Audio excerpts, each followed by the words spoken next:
We're talking about bars and boutiques to classic New Orleans restaurants. Small businesses are rooted deeply in our culture, and they're in trouble. Many have been forced to close altogether, leaving thousands unemployed. But there is hope here. Some have found a way to survive and even grow in this difficult year. Devin Bartolotta shows us how some are making it work. It's an early morning in New Orleans, and success is brewing. Oh yeah, it's definitely a science. Riverboat Coffee is filling glass growlers of cold brew to keep the city and their business up and running. Coffee's very simple. All it is coffee and water, right? 2 ingredients. With those 2 ingredients, founders Brady Horn and Bryce Sanderford opened a door to the coffee industry back in August, hoping to sell kegs of cold brew to offices, restaurants, and hotels.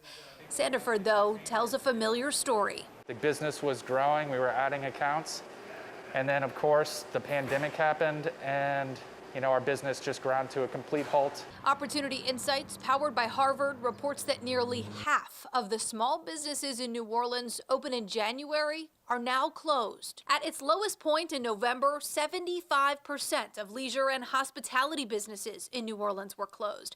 The stress on the business community and the impact on unemployment can't be understated, says Quentin Messer of the New Orleans Business Alliance. So first is the shock. Then the second is, and this speaks to the tremendous strength and resiliency of New Orleans businesses. Okay, so now what do we do? What do we do? That is the question business owners have been asking themselves all year. Small business revenue in New Orleans is down 65% since January. Those numbers are improving, but the businesses that have survived have had to adapt to the unpredictable. How you doing? Hello. Orders of wings are flying out again at Weedat's Chicken and Shrimp, which just reopened after 8 months with the doors closed. The owner, Greg Tillery, calls it a humbling year. Even though the stores were closed, that doesn't mean the bill stopped. So I've just been dealing with a lot. With kitchens closed at his 4 locations, he leaned into another revenue source, the seasonings he'd been selling to Rouse's stores for years. The grocery stores are going to be open, so I'm still able to give people a taste of Weedat even if the stores are closed. They've done so well, he added a new product and has been able to keep 50 employees on payroll. It was a blessing in disguise for all of this stuff to happen, because it really kind of opened my eyes on what I really have not really paid a lot of attention to. Here. Across town in an English teacher's laundry room is a business cut from a different cloth. It really started out with like 1 DM from one customer back in March. Melanie Kostriva, the seamstress behind Twirl Shop, created her business to sew skirts and dresses for little girls for events and holidays. But this spring, she found herself making and donating thousands of masks out of whatever fabric she could find. So it really shifted from just for essential workers to now personal use and everybody. So then it shifted back to like style and what fabric and your look. Before long, business was booming on her Etsy shop and on Instagram. She says she's been able to give back meals and cash to local charities and hospitals and save her side hustle. I always want it to be something that pushes out and helps people.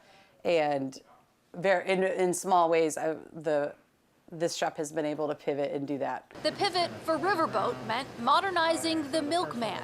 Really had to change or else we were dead in the water. Finding whatever growlers they could, the owners began hand-delivering cold brew to doorsteps from Kenner to the West Bank. It really just took off and quickly became a way that we could keep the business running.